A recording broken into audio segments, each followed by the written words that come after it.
وہ جی اس ٹائم کیا کر رہے ہیں بھائی اللہ تعالیٰ کو پتہ ہے کیا کر رہے ہیں، آپ کو کیا مسئلہ ہے؟ سوال سمجھیں؟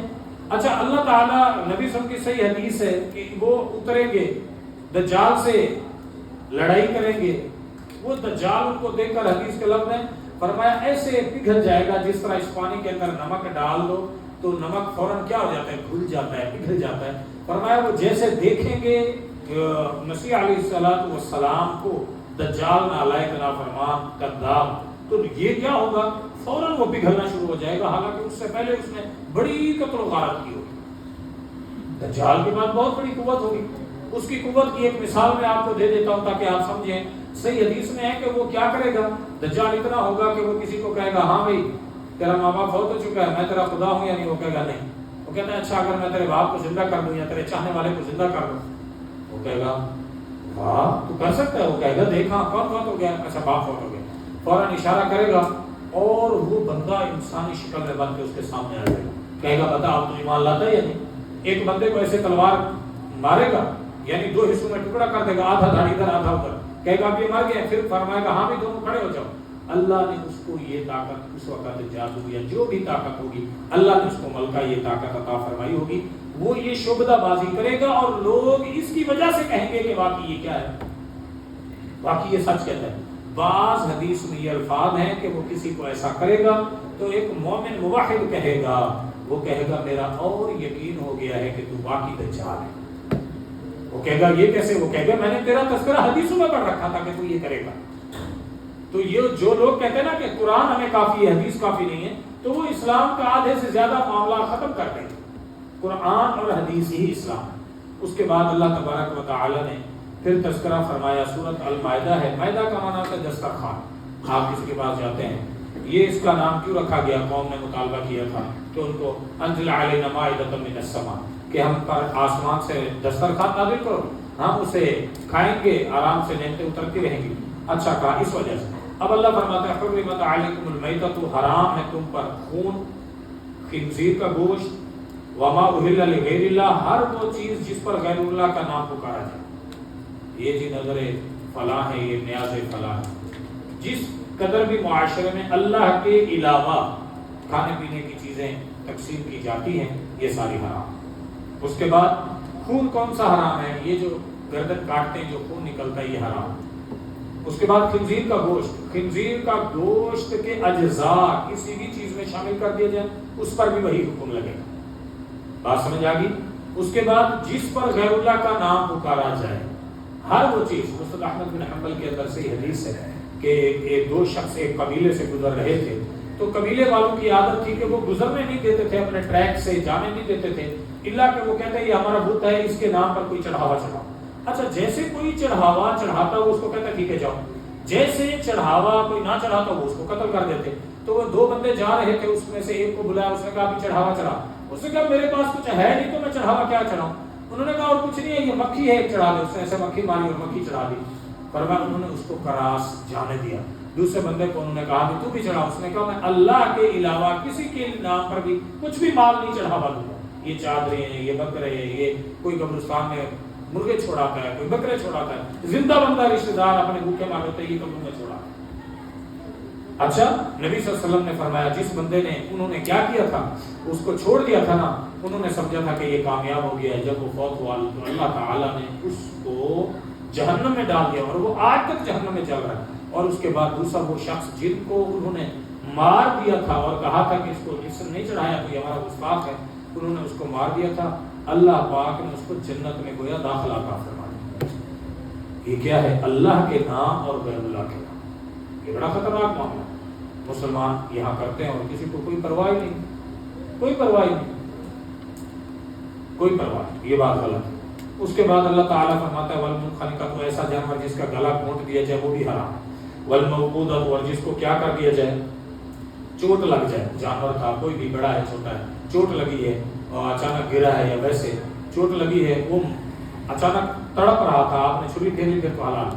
اگر وہ پہلے فوت ہو گیا، جس طرح آج آپ کے لاہور میں شادی حالوں میں اللہ تعالیٰ معاف کرے، وہ آپ جب بکنگ کروانے جاتے ہیں تو پھر وہ کہتے ہیں جی یہ ریٹ تو فی کس 550 یا 750 ہے، لیکن اگر آپ اس مرغی کے علاوہ ٹھنڈی مرغی لگوا لیں نا تو پھر وہ ریٹ 350 250 آ جائے گا. یہ ٹھنڈی مرغی ایک اصطلاح ہے ان کی. آپ جانتے ہیں اس کا کیا مطلب ہے؟ استغفراللہ.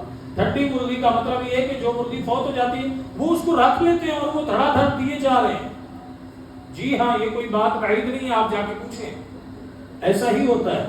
اللہ تعالیٰ میں معاف فرمائے. خالص حرام. والمتردیۃ، اوپر بلڈنگ پہ یا چھت پہ یا وہاں کہیں بکرا اوپر تھا چھت پہ وہاں سے گر کر مرنے والا. والنطیحۃ، آپس میں جانوروں نے ایک دوسرے کو سینگ مارے. یہ وہ طریقے تھے جو اس وقت اصل میں تمام لوگوں کے پاس سرمایہ جانور تھے، اکثر لوگوں کے پاس. ٹھیک ہے جی. تو جو حلال اور جو حرام ہونے کے احکام تھے وہ شریعت نے ذکر کر دیے. اب آپ کو آج کے دور میں کیسے پتہ چلے گا کہ حلال ہے؟ شریعت کہتی ہے ہر چیز حلال ہے، جو حرام ہے نا ہم اس کا تمہیں بتا دیں گے بس. اب آپ میری بات سنیں، شریعت کا اصول سمجھیں. اگر شریعت بتاتی نا کہ بھی یہ بکری بھی حلال ہے، گائے بھی حلال ہے، بھینس بھی حلال ہے، اس کا بچہ بھی حلال ہے، فلانی نسل بھی حلال ہے، فلانی نسل بھی حلال ہے، مرغی ہے اس کی جتنی نسلیں ہیں وہ بھی حلال ہے، تو یہ لمبا چیپٹر بن جاتا. شریعت نے اپنی جامعیت کا حسن رکھنے کے لیے کہا کہ باقی ساری چیزیں حلال ہیں، جو چیزیں ہم تم پر حرام کر دیں گے وہ حرام. اب صرف حرام چیزوں کا تذکرہ کر دیا گیا، باقی ساری چیزیں حلال ہیں. اب مشروب ہے، کتنے حلال ہیں؟ شراب حرام ہے، بس اس کو چھوڑو باقی حلال ہے. نشہ آور چیز حرام ہے، باقی کتنی چیزیں ہیں جو حلال ہیں وہ کیوں نہیں کھاتے؟ اب اس کے مقابلے میں اگر شریعت یہ ذکر کرتی کہ یہ چیزیں کیا ہیں، یہ چیز بھی حلال ہے، یہ چیز بھی حلال ہے، یہ چیز بھی حلال ہے، یہ چیز بھی حلال ہے، نام گنواتے جاتی تو کتنا لمبا چیپٹر بن جاتا. شریعت نے ایک موٹا بہترین چھوٹا سا اصول دے دیا کہ یہ معاملہ ہے، یہ حلال ہے. اب مثال کے طور پر سمندری مخلوق ہے، فرمایا حلال، سمندری مخلوق ہے حلال ہے. اب آپ کہیں گے سانپ ہے یا بچھو ہے یا جس طرح مگرمچھ ہے، تو ان کے اوصاف کی وجہ سے ان کو شریعت نے دل سے معاملات کی وجہ سے بتا دیا کہ یہ حرام.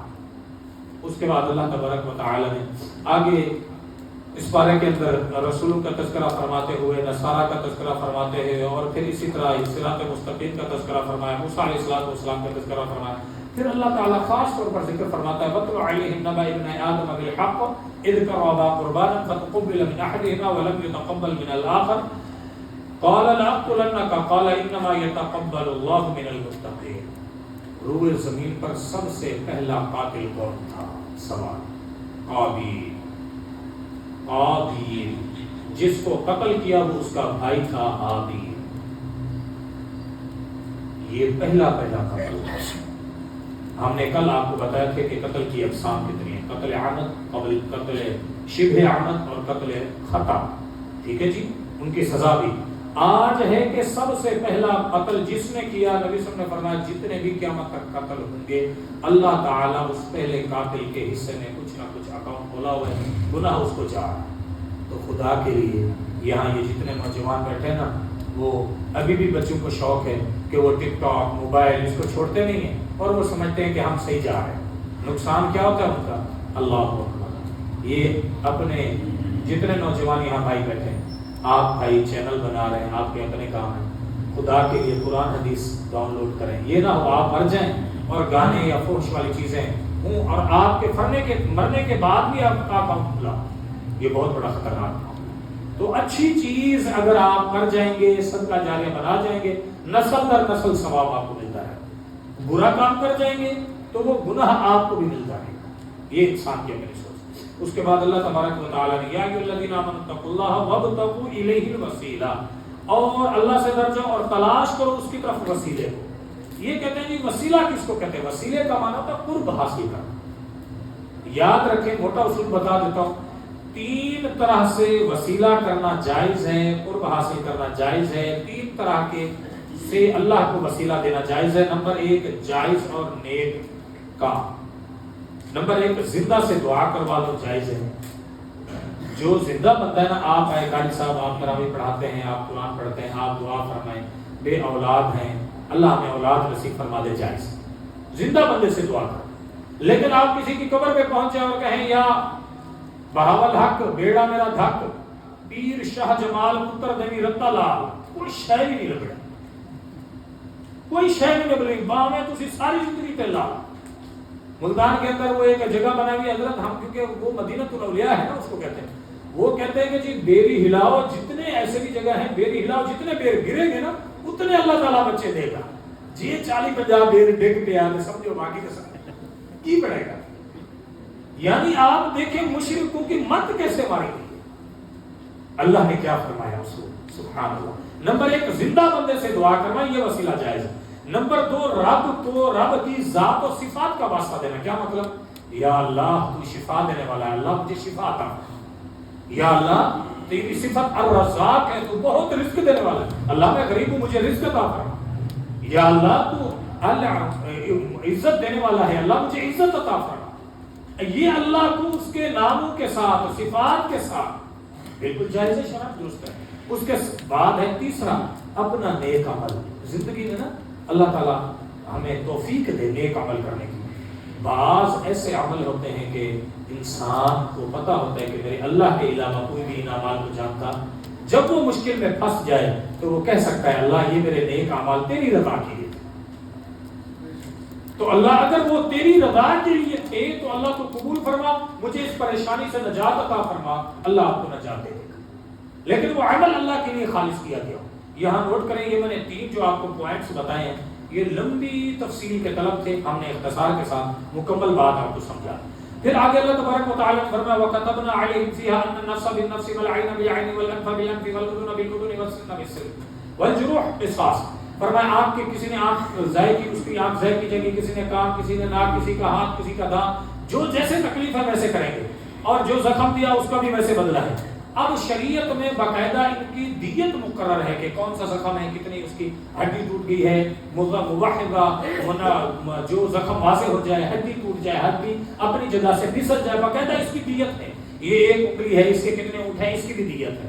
تو یہاں ایک شرعی اصول آج آپ یہ سمجھ لیں اس قرآن کی ایسے, یہ ہمارے پاکستانی معاشرے میں بڑا گندا ظلم ہے اور یہ انگریزوں کا قانون ہے کہ بیٹے نے چوری کی ہے, بیٹا نہیں ملا, انہوں نے وہاں ریڈ لگائی, پولیس کی پوری فوج آئی جناب, بیٹا تو بھاگ گیا, بوڑھا باپ مل گیا, ماں مل گیا, انہوں نے کہا چلو جو تک وہ نہیں آنا تو سیدھا ہونا. شرعاً یہ حرام ہے. لا تزر وازرۃ وزر اخرى, جس نے جرم کیا بھیجا اس کو پکڑا جائے گا, اس کے علاوہ کسی کو بھی نہیں پکڑا جائے گا. یہ شریعت کا اصول ہے. بیٹے باپ نے جرم کیا, بیٹے کا کیا قصور ہے؟ یہ بڑا ظلم ہے معاشرے میں, یہ بالکل قرآن و حدیث کے خلاف بات ہے. اس کے بعد اللہ تبارک و تعالی نے فرمایا یہاں یا ایھا الرسول بلغ ما انزل الیک من ربک. میرا 1-2 منٹ اوپر ہو چکے, میں اختصار کے ساتھ بات آخری ذکر کرتا ہوں. اللہ فرماتا ہے رسول آپ تبلیغ کیجئے جو آپ کی طرف نازل کیا گیا ہے. وہ کیا چیز ہے بھائی جان, نوٹ کر. یہ تبلیغ سے کیا مراد ہے؟ یہاں کچھ لوگ کہتے ہیں کہ اللہ کے نبی صلی اللہ علیہ وسلم نے تمام امت کو کچھ چیزیں نہیں بتائی تھی, حضرت علی کو بتلا دی تھی. یہ لوگوں کا موقف ہے. ہم کہتے ہیں کہ اللہ قرآن میں کہتا ہے اگر آپ نے تبلیغ نہیں کی, نہیں پہنچایا تو فما بلغت رسالتہ, آپ نے رب کا پیغام پہنچایا ہی نہیں ہے.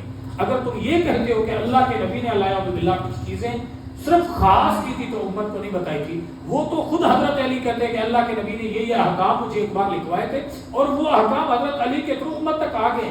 تو ایسا نبی پر الزام لگانا یہ نبی صلی اللہ علیہ وسلم کی ذات اقدس کے بارے میں صریح بہت بڑی گستاخی ہے. ان لوگوں کو سوچنا چاہیے جو حضرت علی کی محبت کا دعویٰ کر کے یہ کہتے ہیں کہ یہ کام درست ہے.